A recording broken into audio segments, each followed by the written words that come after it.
All right, welcome everyone. I'm Dr. John Lohr. I'm the Vice President of STEM Education here with Science Olympiad, working out of the national office, and we're so excited that you've joined us today for this introduction to the CDC's Nerd Academy curriculum.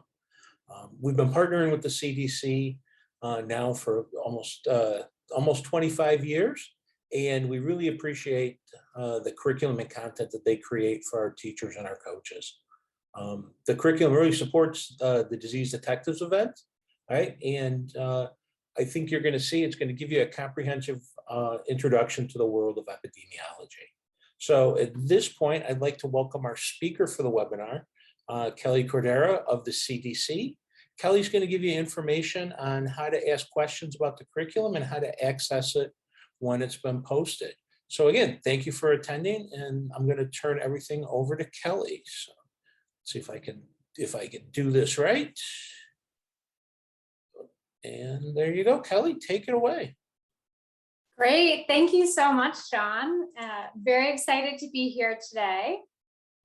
So welcome and good evening for most of you.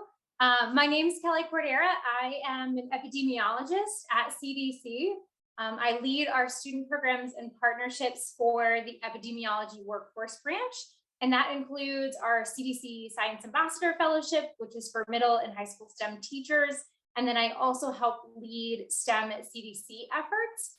With me, I have Juliana Azaredo, who just joined us as a fellow, and Lainey Witten, who is an emergency response officer at the CDC Foundation.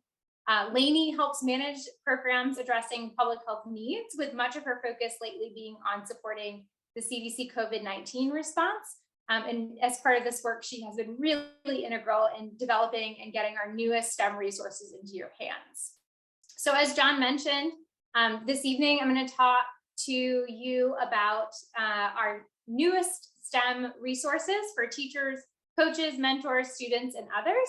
And we're going to share our sneak peek with you all to our newest STEM resource, which is scheduled to come out next week. So this is truly a sneak peek preview for you. As I share some of the details of this resource, we are also going to use it to learn a little bit about disease spread and prevention using the videos and an activity that are included in the CDC Nerd Academy curriculum. At the end of the session, we will have some time to answer some of your questions, so please do feel free to add those to the Q&A feature, and at the end of the session, we'll have some time, hopefully, to answer some of your questions. And if not, we'll provide you with a contact so that you can reach us and ask your questions that way too. So let's get started. At CDC, we are working to inspire the next generation of STEM learners to pursue public health careers. And this especially includes our National Science Olympiad Disease Detective participants. Our goal is to provide students and their teachers and their coaches with resources to teach and learn public health, to make informed public health decisions for themselves and their communities, and to help students of all ages and all backgrounds explore public health careers. So to welcome you to STEM at CDC and learn a little bit more about how STEM is such an essential part of CDC's work, I will share a message from the CDC Director, Dr. Rochelle Walensky.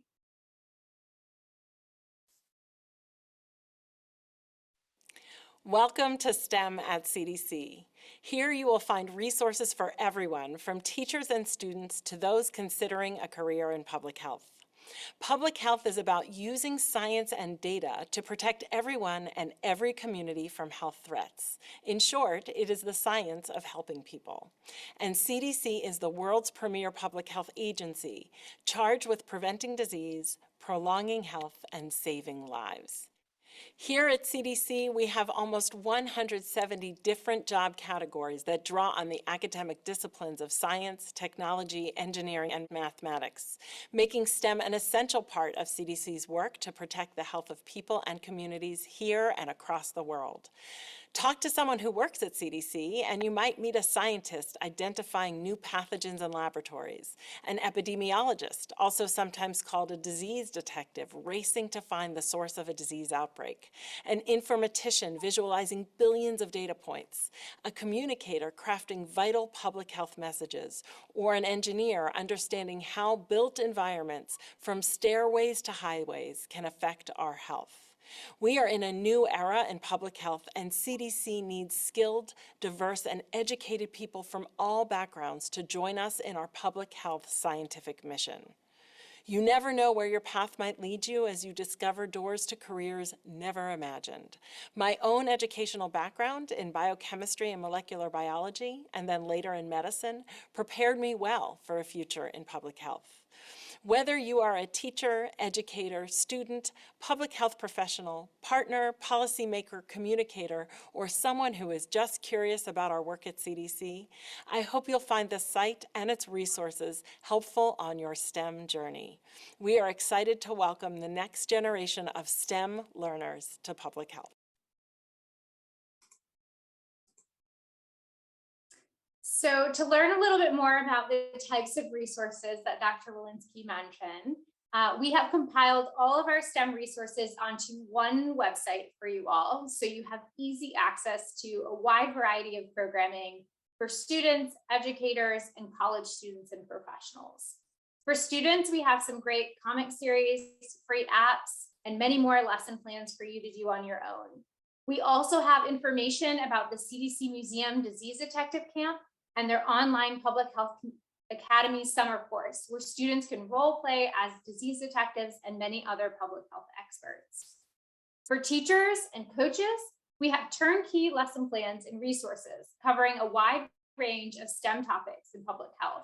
We also have information about how our CDC Science Ambassador Fellowship and regional trainings, where teachers can attend in-person training with CDC to learn more about how to teach public health. For college students and professionals, CDC provides over 64 different fellowships and training programs to provide college students, graduates, and young professionals with real-world experience in public health, including those that focus on diversity and protecting the health of underrepresented populations, promoting health equity, and eliminating health disparities. The website also provides an overview of important questions like, why should public health be part of a STEM education? Can you see yourself in a public health career? How is CDC building an inclusive STEM workforce? And who does CDC partner with to advance STEM education? Today, we want to focus on one resource in particular.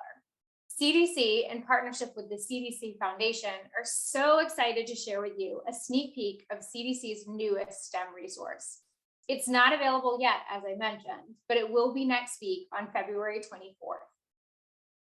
Designed by STEM teachers and CDC public health experts, the CDC Nerd Academy is a curriculum to teach middle and high school students about public health, epidemiology, and related careers. Although this resource is intended primarily for teachers and educators, like Science Olympiad disease detective coaches and mentors, there are also some great ways that students can use these materials to learn epidemiology and practice for the disease detectives event. The curriculum features 8 standards-based modules, each helping students answer a key public health question, such as what exactly is the pandemic? How does disease spread? Or who is at risk? And more. Each module includes a detailed STEM lesson plan, educational videos, scenario-based STEM activities centered around a fictional, novel, emerging respiratory disease, or NERD for short, and career spotlights of public health careers. To learn a little bit more about why we created CDC Nerd Academy and what it includes, we have a short promotional video to share with you.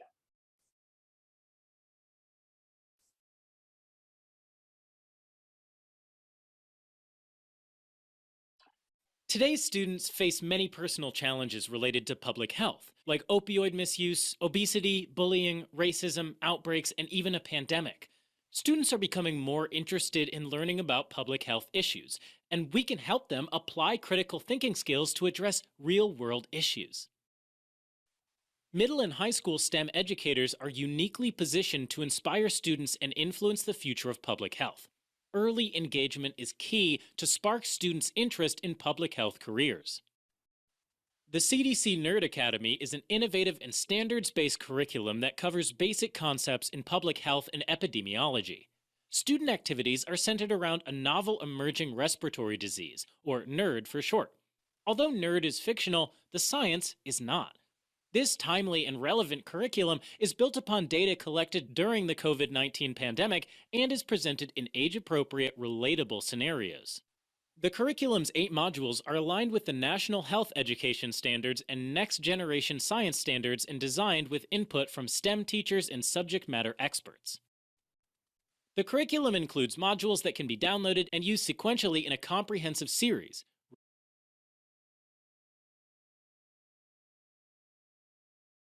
reordered, or used as standalone lessons. Students will learn to answer critical questions such as, how does disease spread? Who is at risk?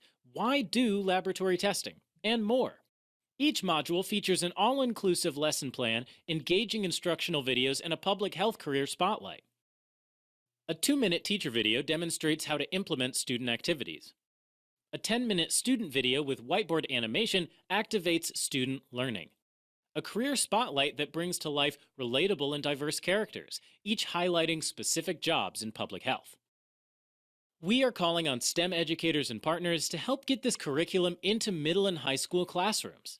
Please use and share this educational curriculum to inspire students, to help them make more informed public health decisions for themselves and their communities, and to open doors to a world of careers in public health. Learn more and get the CDC Nerd Academy curriculum at bit.ly/CDC Nerd Academy.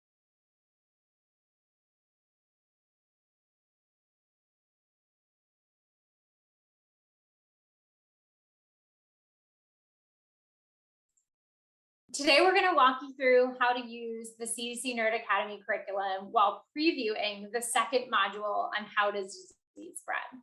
To find this module, which is available as of February 24th, 2022, you will go to cdc.gov/scienceambassador/Nerd Academy and navigate to the second module. The direct URL is provided on the screen. Once you are on the page, you will see a STEM lesson plan, an activity demonstration video for teachers, an educational video for students, and a public health career spotlight. Let's walk through how to use each of these together. Let's start with the downloadable STEM lesson plan. The STEM lesson plan equips teachers with all that they need. Each lesson plan has an overview, learning objectives, key vocabulary with definitions, alignment with national standards, including the National Health Education Standards and the Next Generation Science Standards. It has detailed activity instructions, discussion prompts, extension ideas, student handouts with answer keys, a career spotlight, and more. For students who may be interested in using this curriculum on their own, the lesson plan is a good place for you to find definitions for key public health vocabulary and handouts with answer keys that you may be able to use on your own to practice for the disease detectives event. In Module 2, How Does Disease Spread?, students will learn how infectious diseases are spread. Then, students will identify key components of a chain of infection, assess the spread of an infectious agent, and design evidence-based prevention strategies to reduce the spread of NERD. The specific learning objectives are provided on the screen. For teachers, to help you align this with the STEM lesson plan with your curriculum, STEM connections include microbiology and engineering design. It also provides key standards in alignment with NHES and NGSS practices and cross-cutting concepts, which are provided on the front of the page. So for reference, each module is intended to take about 75 minutes with some flexibility for you to modify it for your students. This includes about 30 minutes to introduce the content with a video, 35 minutes to complete the activity, and about 10 minutes for discussion. And we certainly understand that you will tailor it for your students in any way that you need to. So To introduce the science behind the title question, in this case, how does disease spread? Each module includes an educational video. These videos range from about 12 to 14 minutes long and are intended to be something like a guest speaker in your classroom. They use whiteboard animation to present the science content necessary to answer each question while activating student learning.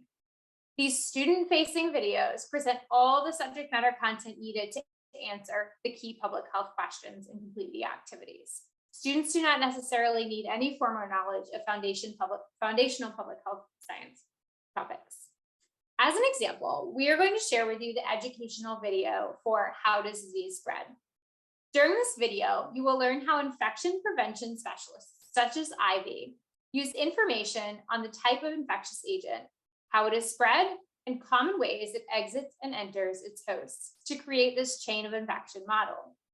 You will then see how the information can be used to identify appropriate prevention strategies to reduce the spread of disease.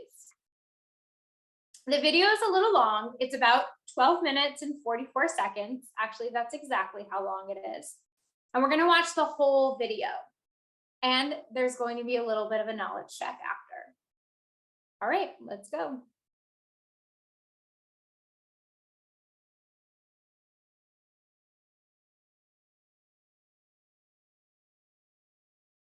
Microbes are tiny living organisms like viruses, bacteria, protists, and fungi.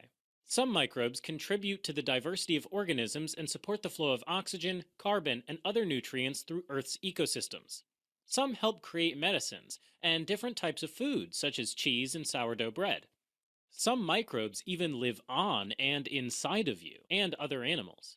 Most of the time, they help maintain our body systems, like the bacteria in our digestive system that help break down our food.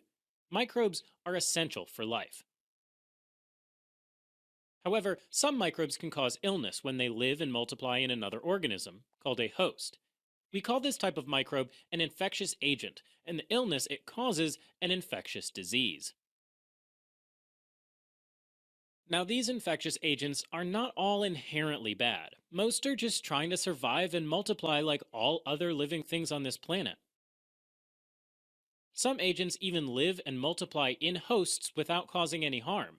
These agents become problematic only when they end up in hosts where they do not belong. Other microbes almost always cause disease in their hosts, and to survive, must spread to additional hosts and infect them. When an infectious agent moves to another host, we call this transmission. Transmission requires several steps. It's helpful to think of each step as a link in a chain of infection.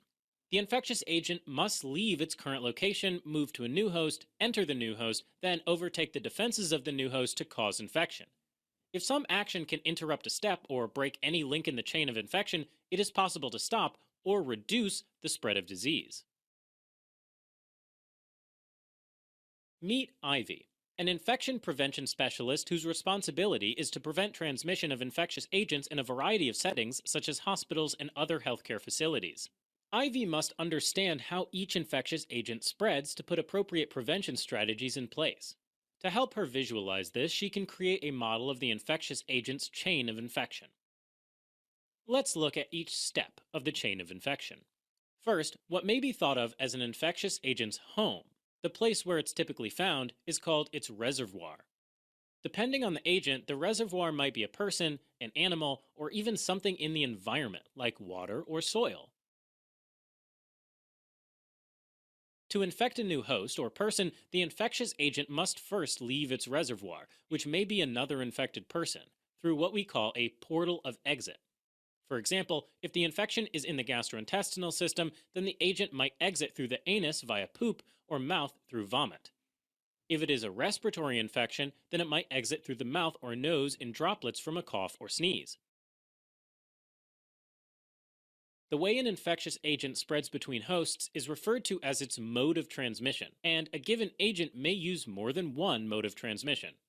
Relative to the microscopic size of an infectious agent like the flu virus, modes of transmission can involve incredible distances, and very few individual microbes successfully complete the trip to a new host. A virus traveling 6 feet is roughly equivalent to a 6-foot-tall human traveling halfway from the Earth to the moon on a human scale. Often, humans make the trip easier for infectious agents when they spend time close together and when they don't cover their portals of exit or practice good hygiene. There are two main categories of mode of transmission: direct and indirect. Direct transmission is up close and immediate. Direct contact involves physical contact between the source or reservoir, such as an infected person or animal, and a susceptible host. For some diseases, direct contact may involve kissing or other skin-to-skin contact. For agents in the soil, this could be contact with the contaminated soil, which can enter through a break in the skin. Direct droplet transmission occurs via respiratory droplets produced by coughing, sneezing, singing, shouting, or even breathing.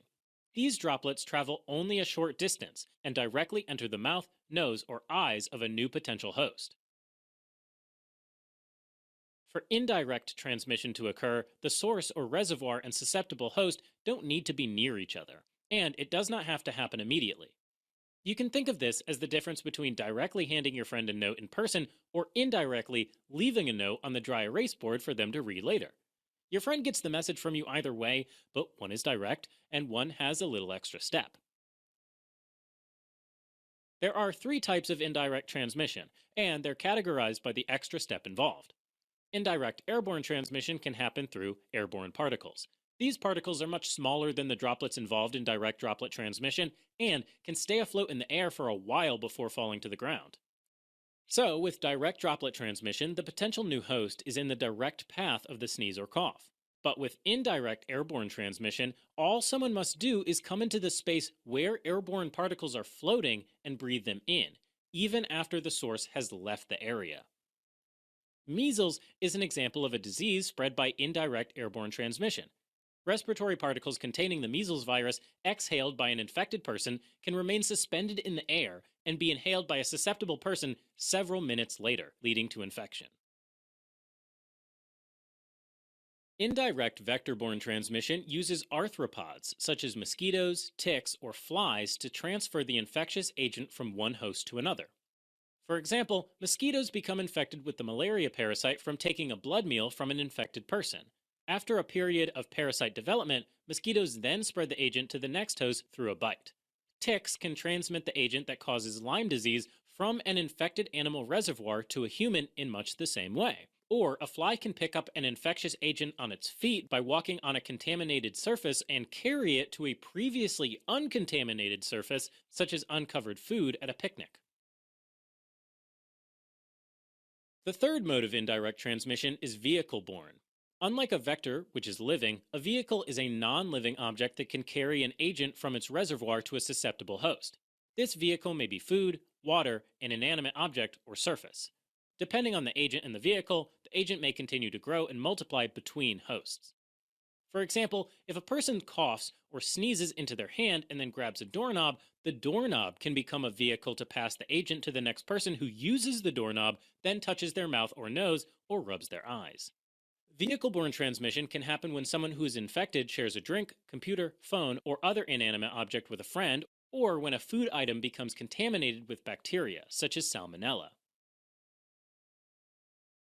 The next link in the chain of infection is the portal of entry, or the way an agent enters a susceptible host. For some agents, the portal of exit and the portal of entry are the same.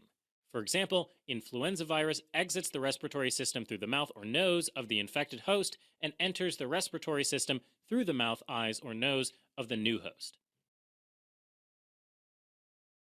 Once the agent enters the host, some hosts can resist infection, particularly if they've been previously infected or have been vaccinated. But many hosts are susceptible, which means they can get infected with enough exposure. For example, young children are susceptible to many different infections. However, not everyone is equally susceptible to a given disease because of differences in genetics, previous exposure, age, vaccination, and general state of health. To interrupt transmission of infectious agents, infection prevention specialists like Ivy use prevention strategies to break different links in the chain. For example, rodent and mosquito control can remove reservoirs and vectors. Wastewater treatment, food preparation regulations, hand washing, mask wearing, surface cleaning, and disinfection are all examples of prevention measures based on modes of transmission. Hosts can also be made less susceptible through vaccination.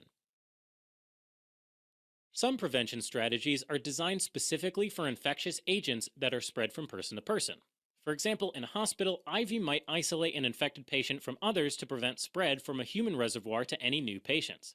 Hand washing and mask wearing and physical distancing are also prevention strategies used to break the chain of person-to-person transmission. In person-to-person transmission, once a susceptible host is infected, they become a source for the infectious agent and can transmit to yet another susceptible host. This means one person with the disease could potentially transmit to more than one susceptible host. Infectious diseases that spread easily from person to person are also called contagious diseases. This is how diseases can spread exponentially and why early detection and prevention measures are so important. Breaking the chain of infection early when dealing with a contagious disease can prevent illness, death, and even pandemics.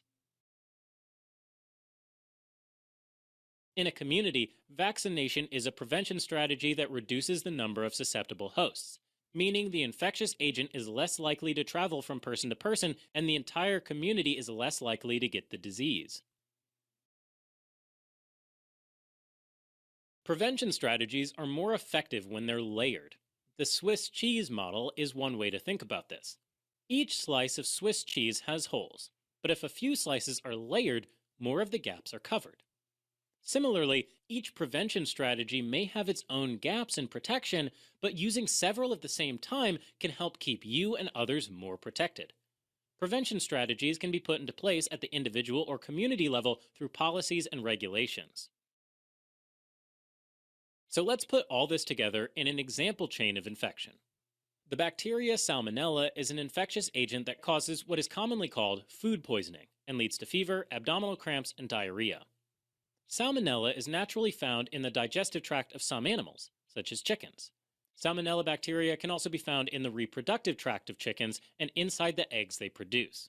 So its portal of exit is the chicken's cloaca, or opening where eggs and poop can exit its body. Chicken meat can be contaminated with feces during butchering and processing. A person eating contaminated meat or food items contaminated with uncooked meat juice may ingest Salmonella bacteria. Similarly, a person eating foods containing raw egg may also ingest Salmonella bacteria. In other words, indirect transmission can happen because the vehicle, the meat in this case, is contaminated. Juice from the meat can also contaminate other food items or utensils. The portal of entry is the mouth of a susceptible host. But several actions can prevent infections, such as using separate cutting boards to prevent raw chicken products from coming into contact with other foods, washing hands thoroughly after handling raw meat, cooking foods at proper temperatures to kill any Salmonella bacteria, and storing cooked food at the proper temperature to prevent any bacterial growth. As a quick recap, we can answer the question, how does disease spread, by illustrating or creating a model of the infectious agent's chain of infection. It starts with an infectious agent at its source or reservoir. The agent then leaves through a portal of exit and spreads either through direct or indirect mode of transmission. Finally, the agent can use a portal of entry to enter a susceptible host. Contagious diseases spread easily from person to person because one person with the disease could potentially transmit to more than one susceptible host. Prevention strategies can break links in the chain of infection, but no strategy is perfect. Layering strategies is even more effective in stopping the spread of disease.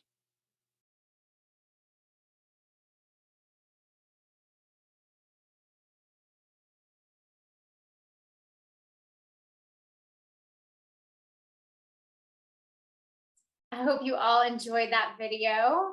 Very exciting for us to see those in action.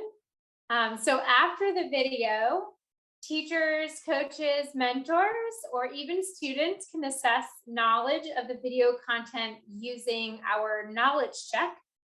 This can be used as a quiz or it can be done as a class using the answer key to guide the discussion.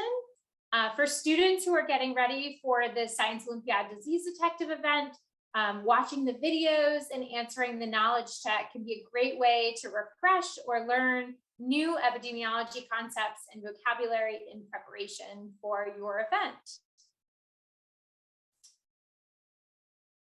So let's get an idea of what the knowledge checks might include and assess your own knowledge after watching the video today. So let's answer one of the questions virtually. Like the actual knowledge check for this module, you'll match the term with the example. So on your own, take a minute to match the term with the picture.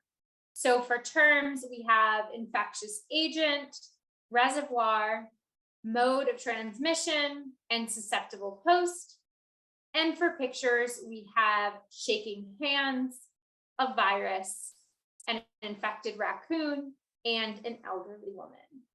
So let's take a minute on our own to match the terms to the pictures.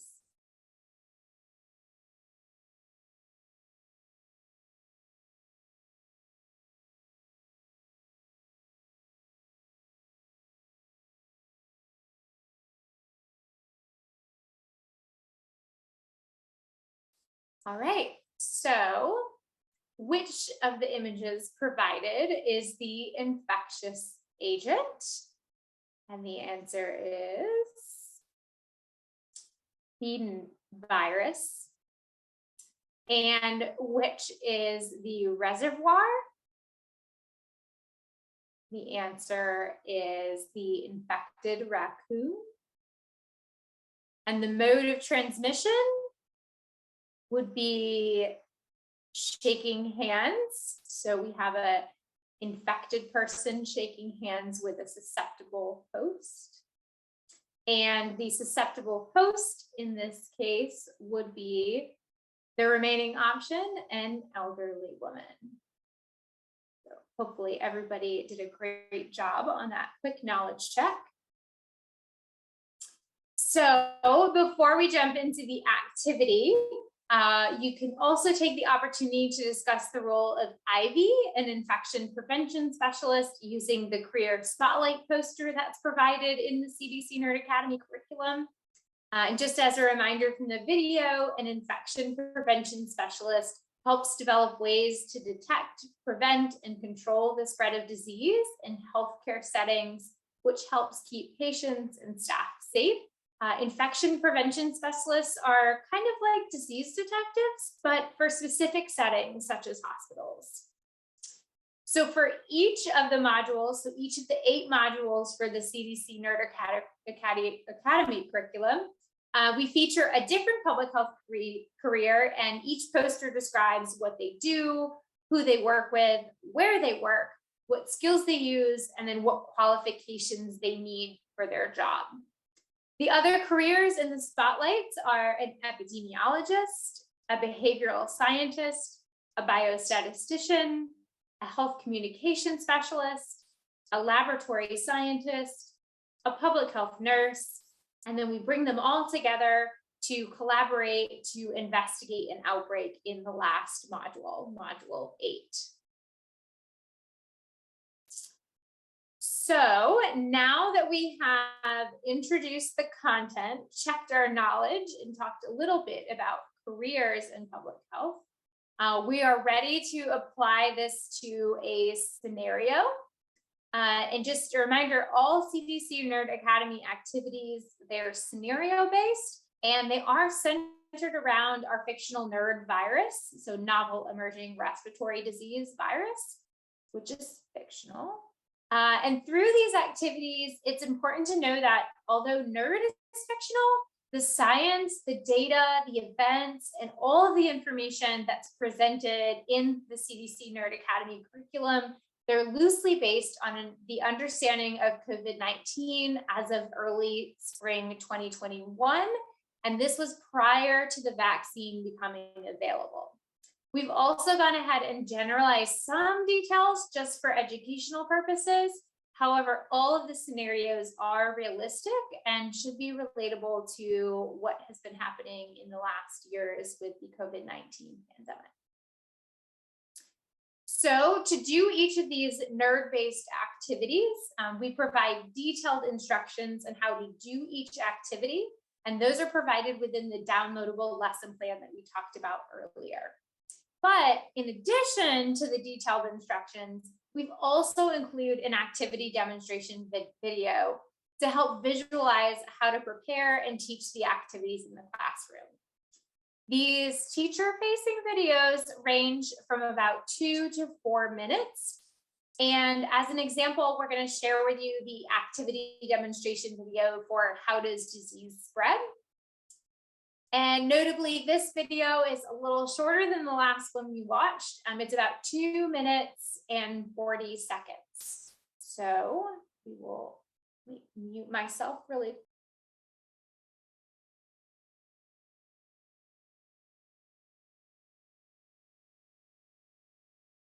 In this 35-minute activity and 10-minute class discussion, students identify the chain of infection for NERD and propose prevention strategies to reduce the spread of the disease. This activity uses data and concepts based on a novel emerging respiratory disease, or NERD. NERD is a fictional disease used for teaching purposes. Start this think, pair, share activity by providing students with a NERD fact sheet. Provide time to identify key information that should be included in the chain of infection. Next, pair students to discuss their answers and fill in the graphic organizer. A partially filled organizer or word bank could be provided for differentiation. Then, encourage each pair to share their answers with the class. Ask for student volunteers to record this information on the classroom version of the organizer. After sharing, students can modify their own graphic organizers. The next step is to arrange students into groups of 3 to 5 and provide a strategy cards sheet to each group. The students will start by brainstorming how people interact in the school environment and identify corresponding prevention strategies to break a link in the chain of infection to reduce the spread of NERD. Each group will choose 3 of their strategies, then complete and cut out the cards. To quickly identify the strategies from each group later in the lesson, think about printing the sheets on different colored papers or having students color code their cards. For example, to complete the cards, students select wearing a mask as a strategy that will break a link in the chain after the portal of exit. A sample explanation is that the portal of exit has been blocked so the infectious agent cannot get out. Make sure students identify different strategies to break the chain at different links. Next, the students share their strategies with the class and tape their cards to the classroom version of the organizer at the link in the chain of infection that it would break. Keep in mind that a strategy may break the chain in multiple areas. For example, masks can block the portal of exit as well as the portal of entry. Spend the last 10 minutes wrapping up and reviewing how does disease spread. Suggested discussion prompts are provided in the lesson plan.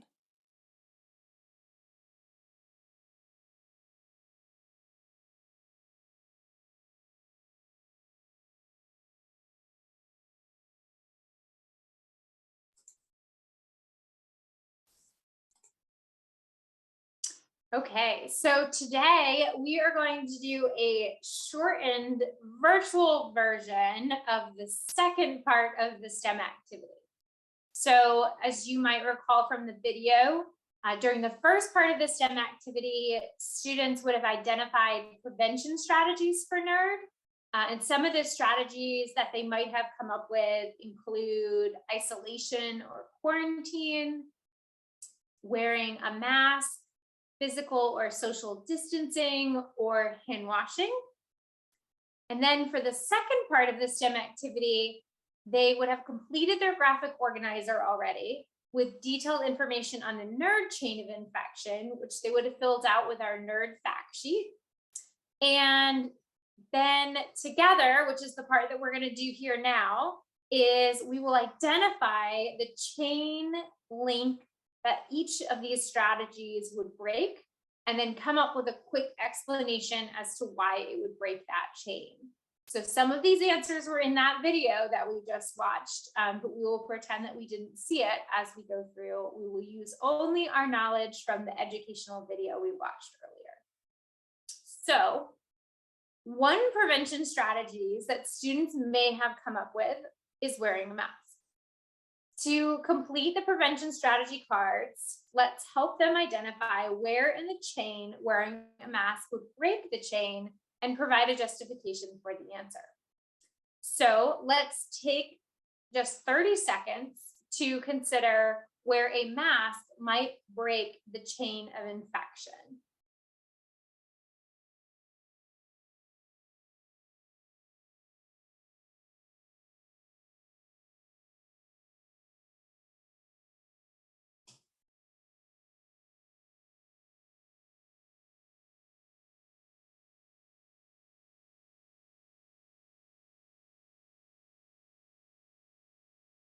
Okay, so let's review.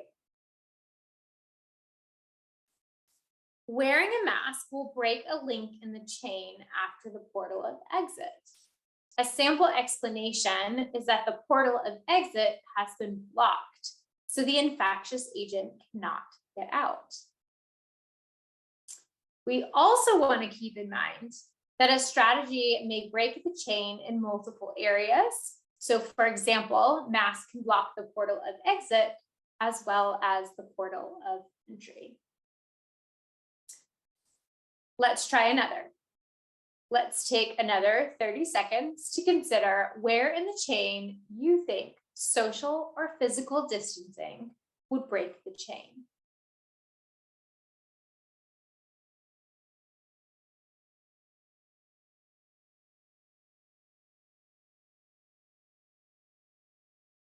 Looks like I provided the answer for you. Okay, so hopefully you all got that one, particularly since the answer is up there, but I hope you also got it on your own. This one would break the chain at the mode of transmission. So maintaining at least 6 feet of distance between others, especially when not wearing a mask, allows for respiratory droplets containing the nerve virus to fall to the ground. This can reduce the likelihood of respiratory droplets from being inhaled by a susceptible host, and this reduces the spread of NERD by reducing direct respiratory droplet transmission, which we learned about in the educational video earlier. So this one, I have not given you the answer to. So let's try this one as our last one. Let's again take 30 seconds to consider where in the chain you think vaccination would break the chain.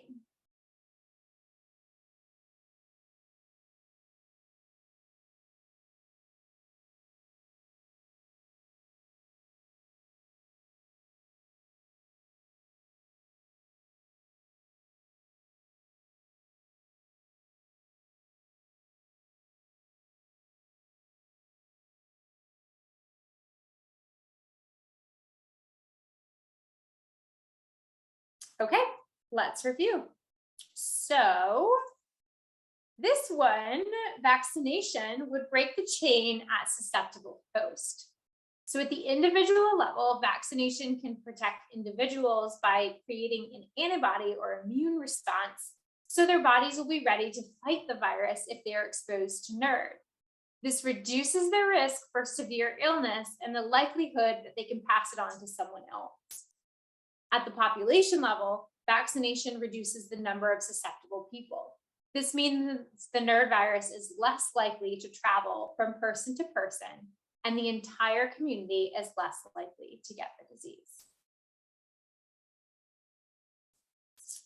So to close out that activity, we would review our graphic organizer with the chain of infection for NERD, which we filled out with our NERD fact sheet. And we would complete our strategy cards on prevention strategies with explanations as to where it breaks the chain. To do this, there are answer keys provided in the CDC Nerd Academy curriculum. So you have that as a guide as you walk through with students. So then finally, to close out our module, there are some discussion prompts provided in each of the lesson plans to guide class discussion. So for this one in particular, we might discuss things like why it is important to identify possible chains of infection for an infectious agent and disease, And what types of prevention strategies are easy to put in place? And why might some of these prevention strategies be more effective or less effective than other prevention strategies? For a deeper dive, we might also discuss how layering or using multiple prevention strategies at the same time might reduce the spread of disease. And to go further, we might discuss how the chain of infection and prevention strategies for NERD might be different if the infectious agent was, say, foodborne instead of respiratory. At the end of the activity, there's also some options to extend the activity with some extension ideas. Each one has about 3 to 4 different extension ideas for you to take this particular activity to the next step and next level. And then there are also resources provided, including web links and ideas to complete those activities. So how does disease spread? That one module we went through today, it's just a sample of one of our modules.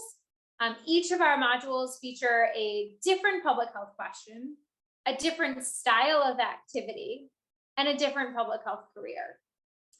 This module, in addition to the first module on what exactly is a pandemic, will be available on February 24th. And the remainder of the modules will be available in March 2022, so next month.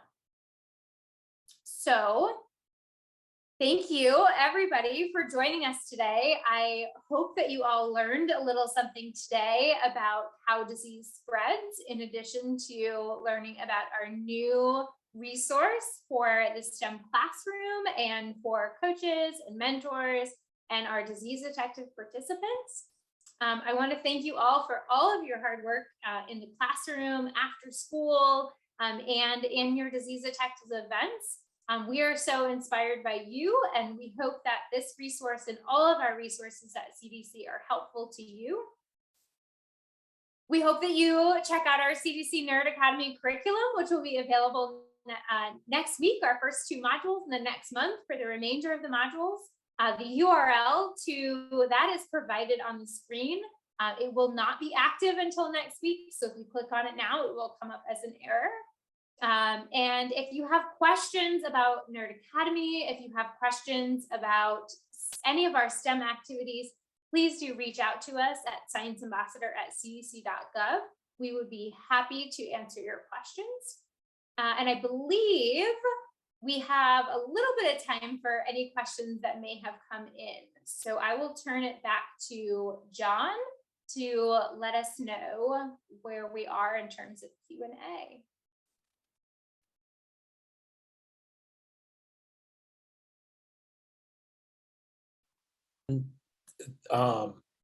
Yeah, we're getting a couple of questions, and the biggest one seems to be access. And as Kelly said, the first 2 lessons will be available at that link starting on the 24th, with the rest of the lessons following on later in March.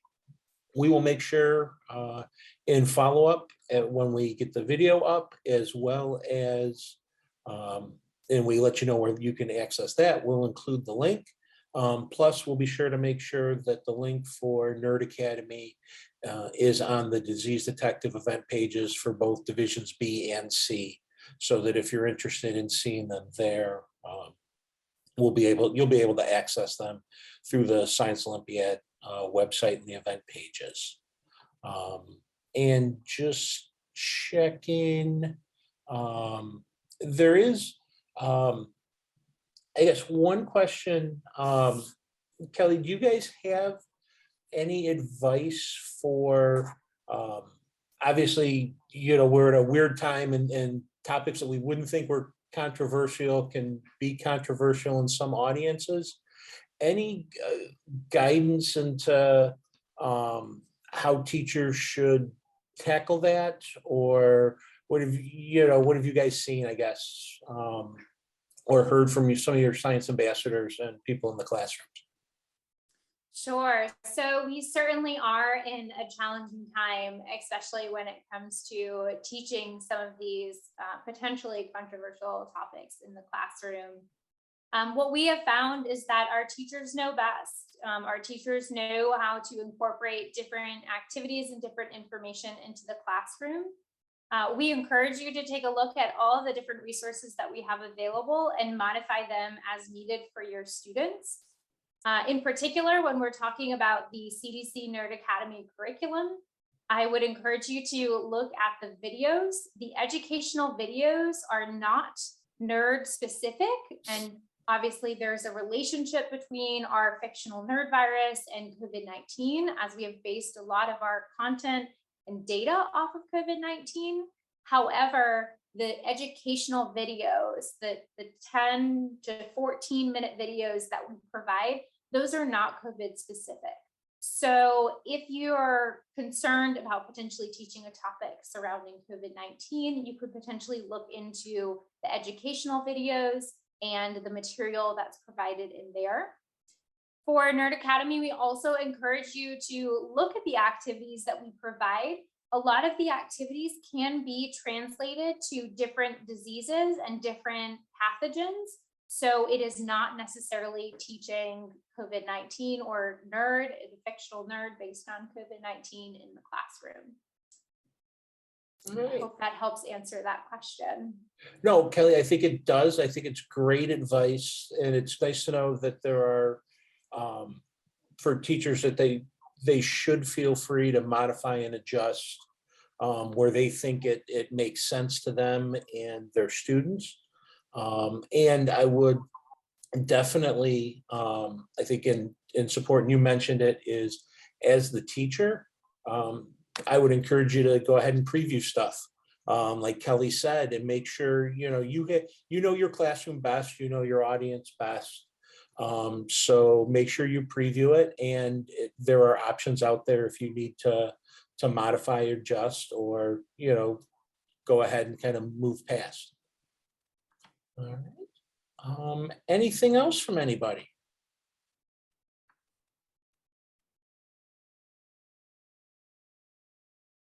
All right. On that note, then I will say thank you to Kelly and everyone from the CDC that joined us today. And thank you for another great resource, not only to help Science Olympiad, but encourage people to learn more about epidemiology and consider careers in epidemiology and public health. I thought the intro video from our current CDC director was really cool, and talking about all the different ways that people can take their passion for a topic and kind of find a niche and a career in it. So thank you guys for doing that. And everyone, thank you for attending. We'll make sure you get the links to all the resources when they're available. So otherwise, have a wonderful evening, and we hope to see you either online at one of our other workshops or at an event sometime soon. So thank you very much and have a great night.